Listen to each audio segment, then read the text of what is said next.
when Pip made the decision, and it was a bad decision not to go back into that game. I think it was against New York. The 1.8 seconds. Yeah, the 1.8 second. But the last dance I thought was going to be the last year. Yes. Isn't that the last dance, the last year? Yeah. And why was that even in the documentary? And I think Pip has a.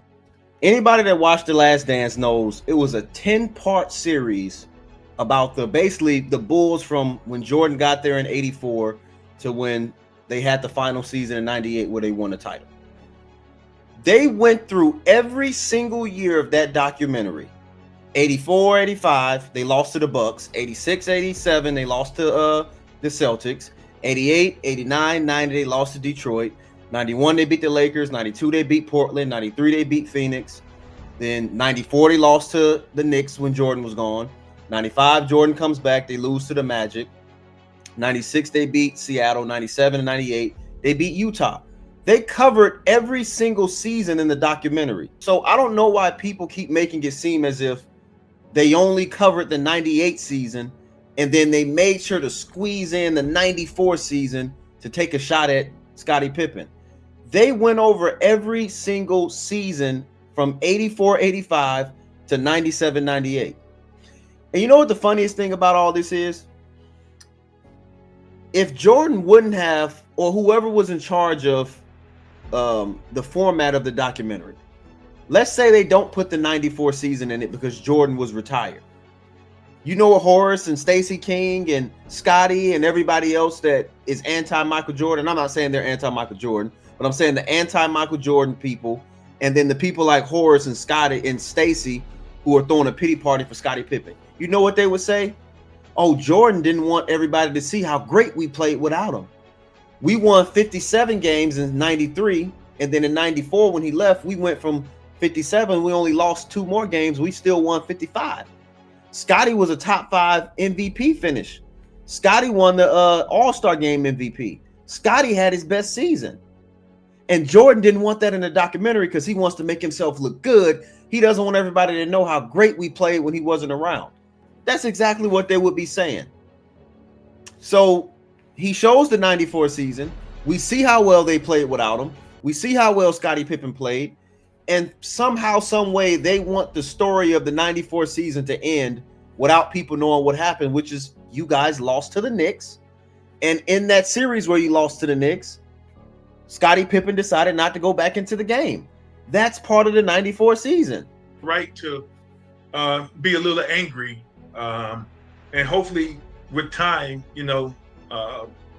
they say time heals all. Hopefully he will heal. And I want to say this on Horace Grant's behalf. If there's anybody that has an issue with the things that Michael Jordan did in the documentary or said, I think Horace Grant is the most valid in maybe his disagreements with Michael Jordan. Not even just the part about Jordan refusing to allow the people on the plane to let Horace Grant eat or whatever the case was.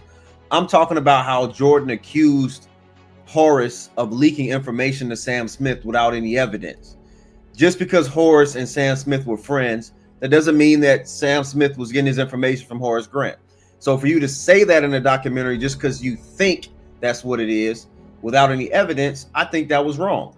And I think Horace does have a valid gripe with Jordan.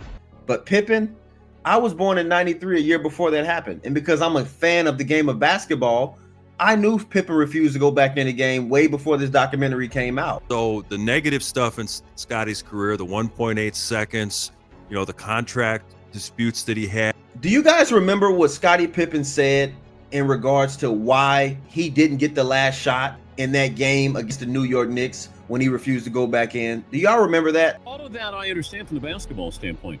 But when you say a racial move... Well, why would Tony, who was a rookie, get the last second shot and you put me out of bounds? That's what I mean, racial. Like, that was Scottie Pippen's team. But Scottie Phil Pippen then, was but, on pace to be an MVP that year, right? Yeah. Okay. Now, Dan Patrick is one of the most celebrated sports journalists, broadcasters of all time. And we'll also real quick go to Stephen A. Smith. Okay. What's your reaction to Pippen's comments?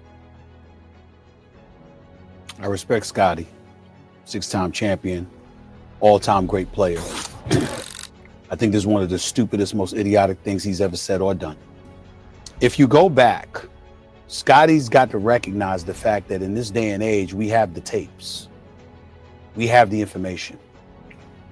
The game after that whole incident took place where Scottie Pippen refused to enter the game because Phil Jackson had drawn up a play for Tony Kukoc instead of Scottie Pippen back in the 90s, 1994, whenever it was. The day after, the next game rather, I believe the Chicago Bulls had won the game. When that transpired, Ahmad Rashad was interviewing Scottie Pippen on the court. Scottie Pippen said, "I've apologized to the team. I've apologized to Phil Jackson." Now, you heard what Dan Patrick said. You just heard what Stephen A. said. This is what kills me about these guys. One, these are the same type of journalists and broadcasters who would try to pull their age card on you. You weren't born when this happened. I'm old enough to remember when this happened. Do you want to know how easily Scottie could have been shut down in his ignorant statements about it was racist? If you just went back and pulled up the tape of what happened in game 3 when Scottie refused to go back into the game and Tony Kukoc hit the game-winning shot. I'm about to show you guys the last minute of this game. When I press play on this video, just know with 1 minute and 9 seconds left, the Bulls are up by 4 points with the ball. Watch what Scottie Pippen does on the next 2 possessions. Basket for Patrick Ewing. The lead is down to 4. 3. Pippen, the ball fake. The shot won't go. Cartwright the rebound. And the Knicks take it away. No. A brick by Scottie Pippen. Whistle will go the other way with it with 39 left. Cartwright got away with a push that time. That's how he received that rebound. Ewing's hit a 3 in game 2. He's going to take it inside. Count it. It's a 2-point ball. Patrick Ewing cuts the game to 2 points. Scottie, you got another chance to be MJ and ice the game.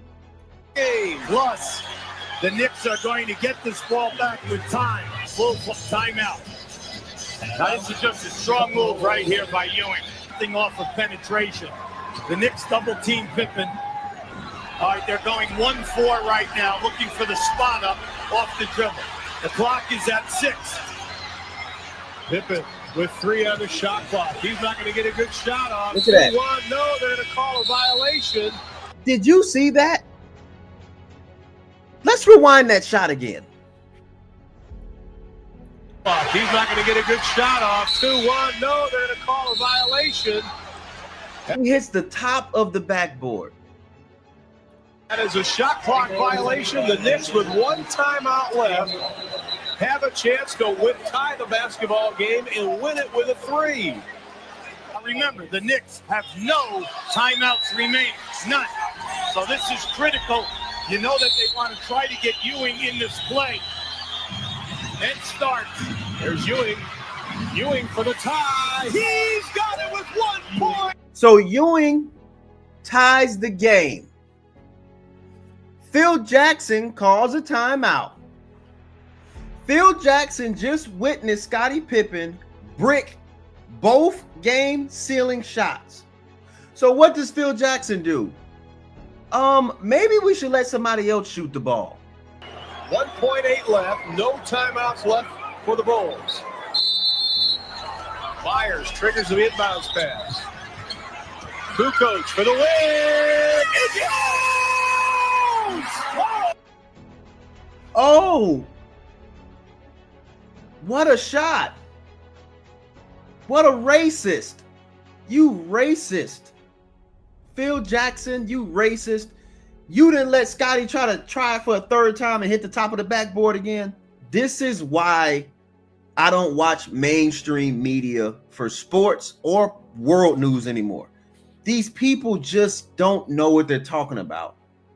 They sit on TV, claim to be these experts, claim to have all these credentials, and something as basic as me just pulling up the game and going, well, maybe let me see what happened in the plays leading up to Scottie Pippen refusing to go back in.